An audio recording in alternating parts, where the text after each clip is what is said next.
Observasi.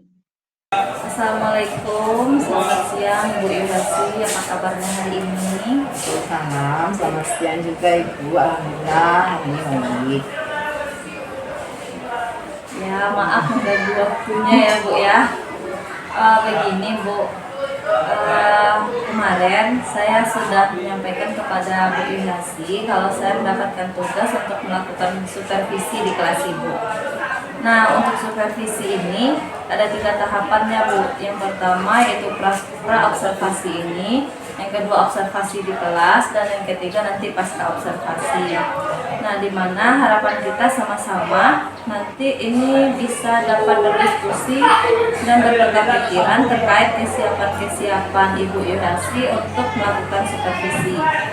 Nah, dan juga agar pelaksanaan supervisi Ibu nanti berjalan dengan lancar dan tidak ada hambatannya Ibu ya. Nah, untuk membuka percakapan kita pada hari ini, kalau boleh saya tahu nih, apa harapan Ibu dari pertemuan kita hari ini Bu? Ya, terima kasih juga sebelumnya Bu. Harapan saya dengan pertemuan kita hari ini tentu saja bisa nanti meningkatkan kemampuan saya juga di dalam meningkatkan pembelajaran di kelas saya. Kemudian bagaimana cara saya nanti di dalam kelas bisa meningkatkan proses belajar mengajar supaya anak didik saya nanti kedepannya lebih bersemangat atau apa. Jadi saya pun dalam kegiatan ini mohon nanti bimbingan dari Ibu juga untuk pembelajaran saya ke depannya. Ya, baik Ibu.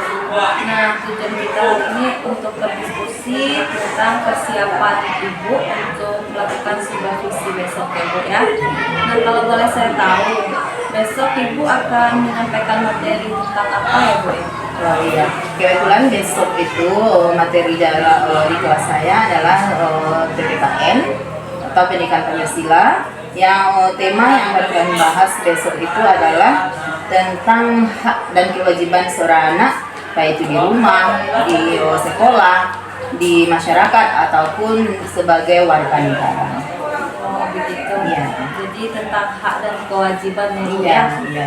Nah, kira-kira apa yang menjadi tujuan pembelajaran Ibu nanti Bu ya?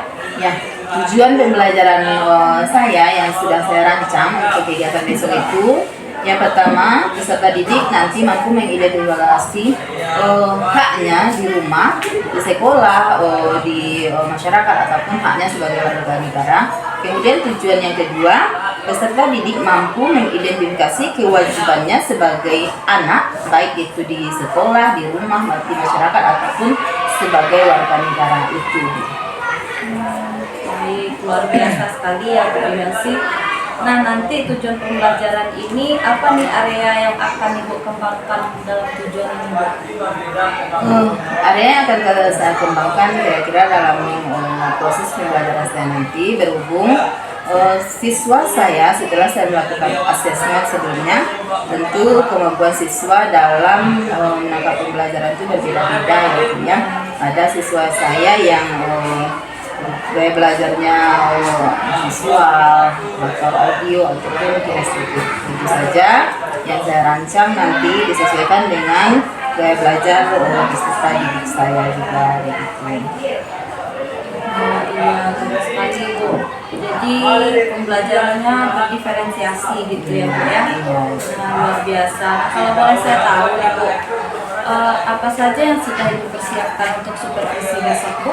Untuk supervisi besok, tentu saja yang saya persiapkan pertama sekali itu adalah materi yang akan saya sampaikan, kemudian administrasinya seperti modul pembelajaran saya sediakan, kemudian juga media untuk membantu proses dalam pembelajaran saya besok juga saya coba sediakan, kemudian juga berupa LKPD untuk tugas siswa besok juga saya sediakan gitu. Alhamdulillah ya, persiapannya sudah baik ya Bu ya. Nah, kalau boleh saya tahu strategi apa yang akan Ibu gunakan pada modul ajar Ibu pembelajaran besok? Strategi pembelajaran pada pembelajaran saya besok yang mungkin saya terapkan itu yang pertama, mungkin yang pertama berdiskusi dulu ya, berdiskusi bersama siswa. Kemudian ada nanti dalam meningkatkan literasi siswa saya, tentu saya nanti akan membuat suatu teks atau percakapan. Kemudian siswa nanti membaca teks tersebut. Dari teks nanti siswa dapat mendiskusikan hasil apa yang diperoleh dari percakapan tersebut. Kemudian nanti juga bisa berupa tugas kelompok mungkin yang akan saya buat. Jadi ibu akan menerapkan pembelajaran berdiferensiasi dengan membagi 3 kelompok untuk berdiskusi ya Bu ya. Luar biasa sekali Bu, sudah tidak sabar saya ingin melihat pembelajaran Ibu besok. Nah, setelah saya dengar Ibu persiapan dari Ibu Irasi, strategi yang Ibu pakai, dan sampai alat peraga juga untuk pembelajaran berdiferensiasi ini. Jadi kapan nih Ibu akan melaksanakan proses pembelajaran tersebut Bu? Kalau proses pembelajaran itu sudah saya rencanakan besok. Nah, jadi kalau misal, tapi dalam persiapannya saya masih perlu bantuan mungkin dari Ibu. Ada hal-hal yang kalau Ibu bersedia membantu saya, misalnya dalam pembuatan LKPD ataupun apa namanya nih, alat peraga. Ya, karena besok akan saya lakukan proses pembelajarannya. Jadi hari ini mungkin saya akan mempersiapkan bahan dan alat yang saya butuhkan untuk pembelajaran besok. Kalau Ibu bersedia membantu saya sangat senang sekali. Baik, saya bersedia Ibu untuk membantu Ibu. Nah, jadi besok hari Rabu ya Bu, saya akan datang ke kelas Ibu untuk melakukan supervisi kelas, dan saya akan melihat hal-hal apa saja yang terjadi di dalam kelas Ibu nanti.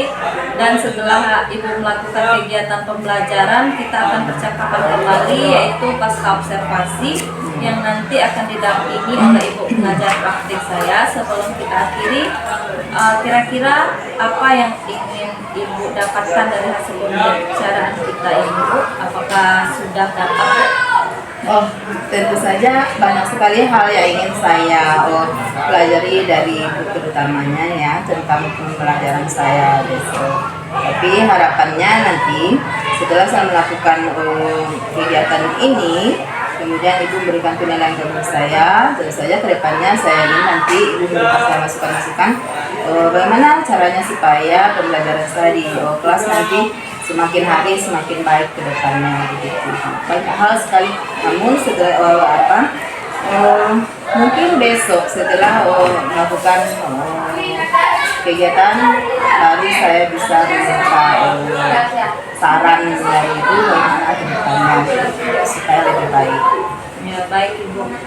Terima kasih Ibu atas waktunya dan sudah bersedia untuk berbincang-bincang dengan saya pada observasi ini. Sampai bertemu di kegiatan observasi kelas besok ya Ibu. Assalamualaikum warahmatullahi wabarakatuh. Waalaikumsalam warahmatullahi wabarakatuh. Observasi. Assalamualaikum warahmatullahi wabarakatuh.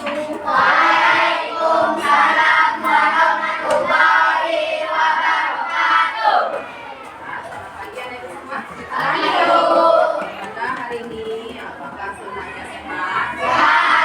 Alhamdulillah. Ada yang tidak hadir hari ini? Ada deh. Mana ada nilai lisan? Ada yang tahu?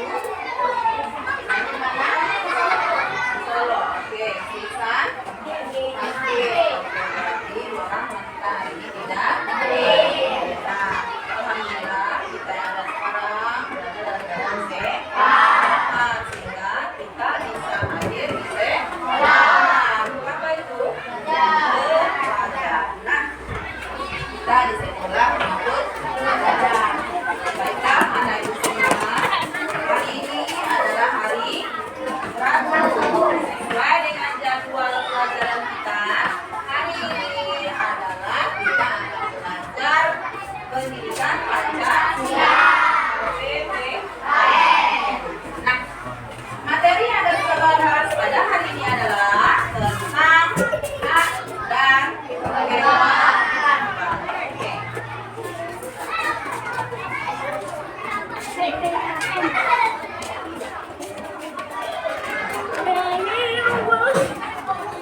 percaya diri. Kelompok ini kelompok inovatif. Kelompok satu lagi, apa nama kelompoknya kemarin?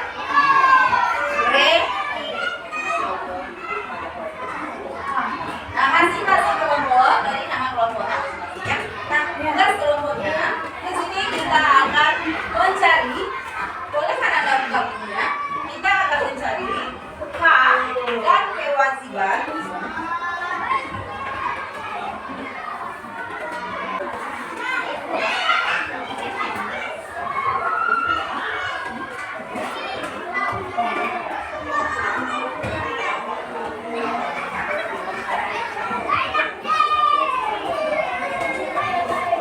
Dengarkan dulu semuanya. Dari kelompok inovatif akan menyebutkan hak anak di rumah.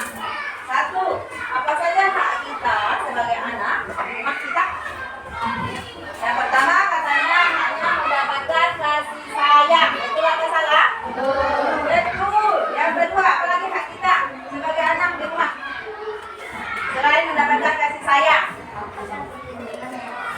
mendapatkan perlindungan dari orang tua. Kalau kita tidak merasa nyaman di rumah kita, apa jadinya? Jadi itu merupakan hak seorang anak dapatkan perlindungan dari orang tuanya. Lanjut, apa lagi? Dapatkan apa lagi kita? Mendapatkan makanan, sandang, paman, papan. Itu merupakan hak seorang anak di rumah. Orang tua kita wajib memberikan hak tersebut kepada kita. Sandang, apa sandang? Diberikan kita. Nah, diberikan oleh orang tua. Pangan, makanan. Papan merupakan tempat tinggal kita. Itu merupakan hak kita sebagai anak di rumah. Nah, silakan duduk. Kelompok inovasi, berikan tepuk tangan untuk kelompok inovasi. Selanjutnya, kelompok mana yang bisa dibacakan fungsinya ke depan? Kewajiban anak di rumah. Coba kelompok kalian. Kewajiban. Apa saja kewajiban kita sebagai anak di rumah? Bisa? Silakan. Apa saja kewajiban kita di rumah? Karena itu kewajiban kita di rumah sebagai anak.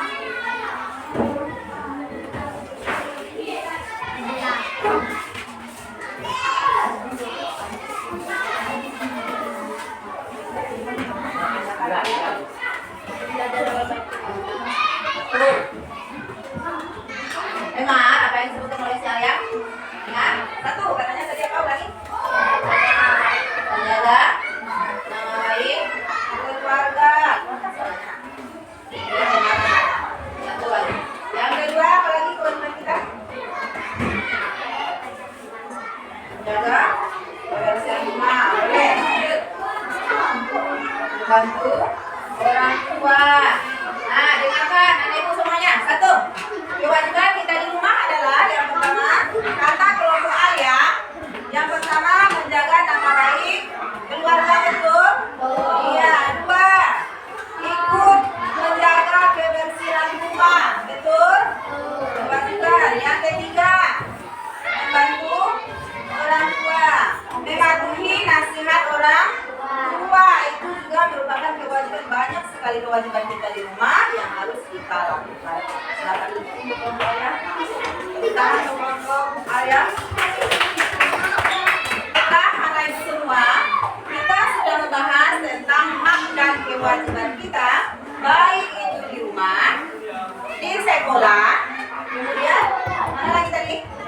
Masyarakat, terus sebagai keluarga negara. Nah, masing-masing kelompok sudah menampilkannya ke depan. Nah, anak ibu harapkan untuk pertemuan selanjutnya mohon bukunya dibaca kembali ya. Nah, dengarkan ibu baik-baik. Nah, kesimpulan pembelajaran kita hari ini adalah tentang hak dan kewajiban ini. Hak merupakan segala sesuatu yang mutlak kita terima, sedangkan kewajiban adalah segala sesuatu yang harus kita lakukan. Hak dan kewajiban harus kita lakukan dengan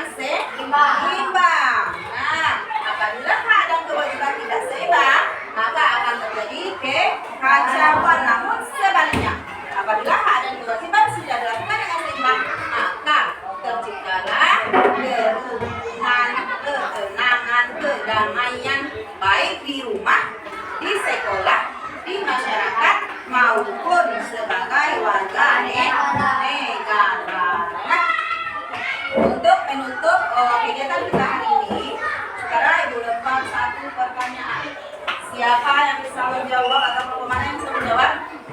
Apakah ini mematuhi peraturan lalu lintas merupakan hak atau kewajiban di mana?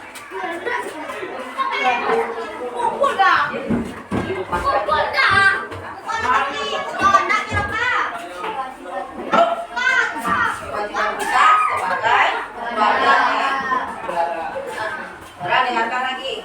Memakai helm saat berkendara. Nah, itu merupakan hak atau kewajiban. Kewajiban sebagai warga negara. Itu kewajiban sebagai warga negara. Nah, menjaga kebersihan di lingkungan tempat kita belajar di pagi hari. Apa? Kewajiban di sekolah. Membersihkan tempat tidur. Bilang di rumah, kewajiban di rumah. Nah, baiklah anak itu semua dengan pertanyaan yang tadi merasa ibu sebagai besar sudah memahami apa yang maksud dengan hak dan kewajiban beserta contoh-contohnya dalam kehidupan kita sehari-hari. Nah, demikianlah hari ini pembelajaran kita. Silakan nanti materi yang sudah kita pelajari hari ini baca-baca lagi di rumah supaya lebih paham tentang materi. Nah, demikianlah ditutup pembelajaran kita hari ini dan bacakan alhamdulillah rabbil alamin. Assalamualaikum warahmatullahi wabarakatuh.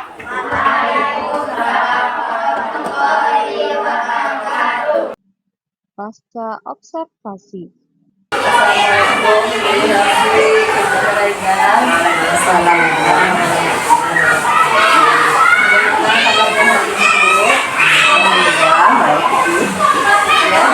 Baik Ibu, dalam percakapan kita kali ini yaitu percakapan pasca observasi.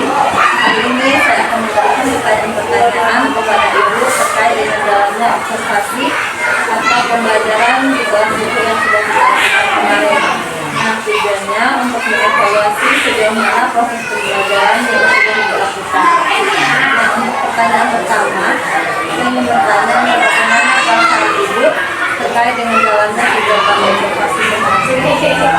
Alhamdulillah, kalau perasaan saya saat di observasi sama ibu kemarin, alhamdulillah senang karena mungkin di dalam kegiatan tersebut nantinya saya bisa mendapatkan masukan atau pembelajaran yang Alhamdulillah, baik ya Bu. Jadi beserta Ibu ceritakan masih area apa yang dilakukan kelas dan kalau pembelajaran apa yang dilakukan dalam ya. Terkait observasi saya kemarin, itu area yang saya kembangkan di situ adalah bidang literasi ya. Kemudian kegiatan kerjasama atau kolaborasi siswa itu yang saya bentuk dalam tugas kelompok. Nah, kemudian langkah-langkah yang saya lakukan tentu saja sebelum dilakukan observasi saya sudah menyiapkan modul pembelajaran, RPP. Kemudian RPP yang saya buat tentu RPP yang terdiferensiasi yang terintegrasi dengan KSE. Kemudian saya juga seperti yang sudah saya jelaskan tadi, saya sudah membagi tugas saya dengan beberapa kelompok untuk bekerja sama nantinya siswa saya dalam mengerjakan tugas-tugas yang saya lakukan. Jadi sudah ada kelompok untuk siswa dan kerjasama kemudian Iya. apakah proses pembelajarannya sudah sesuai dengan yang Alhamdulillah kalau proses pembelajarannya saya rasa sudah sesuai dengan yang sudah saya rencanakan dan sudah berjalan dengan baik, namun mungkin masih ada kekurangan di sana sini terkait dengan kesiapan belajar siswa saya. Alhamdulillah berjalan dengan baik walaupun masih ada kekurangan lainnya. Dan menurut Ibu, apa sih kendala yang Ibu hadapi saat proses pembelajaran kemarin? Nah, ya. Kendala yang saya hadapi dalam proses pembelajaran kemarin itu mungkin siswa saya kurang aktif di dalam kelompoknya. Kemudian mereka juga sedikit sulit dalam pembagian waktunya untuk mengerjakan tugas-tugas yang saya berikan di dalam kelompoknya. Mungkin di situ kendala saya itu. Mengapa itu bisa terjadi? Kemungkinan dari beberapa faktor. Mungkin karena saya melaksanakan observasinya itu di pagi hari, kemudian sesuai dengan kondisi sekolah kita, tentu saja siswa kita masih banyak yang tempat tinggalnya jauh dari sekolah, kemudian mungkin masih sedikit lelah karena siswa kita berjalan kaki berangkat ke sekolah. Jadi mereka butuh sedikit istirahat dulu sebelum melakukan pembelajaran. Itu di segi manajemen waktunya. Kalau di segi siswa saya yang kurang aktif di dalam tugas kelompoknya, itu mungkin juga ditentukan dari beberapa faktor. Ada beberapa siswa tersebut memang dasar siswanya sedikit pemalu, jadi mereka belum bisa untuk mendemonstrasikan secara lisan pembelajarannya atau tugasnya itu di depan kelas. Jadi di situ Dari kendala-kendala itu disebutkan tadi, terus apa yang solusinya terbaik untuk dilakukan ke depannya? Mungkin untuk mengatasi masalah yang saya hadapi, yang pertama siswa setibanya di sekolah mungkin diberi sedikit waktu dulu untuk mereka bisa beristirahat sebelum memulai pembelajaran. Jadi kalau siswa yang kurang aktif mungkin di situ butuh latihan lagi ya Ibu ya, untuk berbicara di depan. Tentu anak kita butuh latihan yang lebih lagi supaya nanti bisa mereka lebih aktif lagi di dalam pembelajaran. Mungkin itu yang bisa saya lakukan. Jadi pertanyaan kembali kepada siswa dan juga memberikan dukungan kepada siswa serta memberikan waktu kepada siswa yang rumahnya jauh ya istirahat terlebih dahulu agar semangat lagi ya Siap. Nah, kira-kira apa yang dilakukan rencana ini?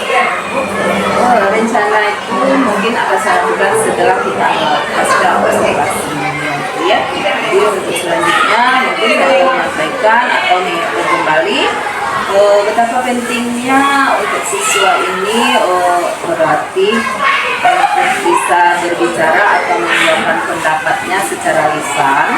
Kemudian penting juga bagi siswa saya ini yang rumahnya jauh agar mungkin lebih cepat berangkat ke sekolah supaya punya waktu istirahat dulu sebelum memulai pembelajaran.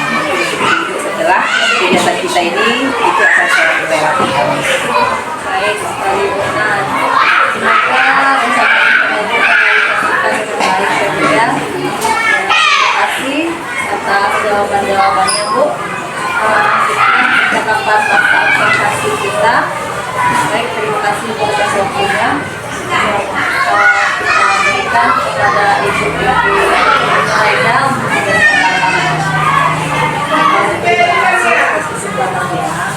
Tapi dari perkembangan kita tadi sama ibu kami yang melakukan percakapan pasca observasi, tadi ibu kami sebagai CGT sudah menyampaikan pengalamannya di sini.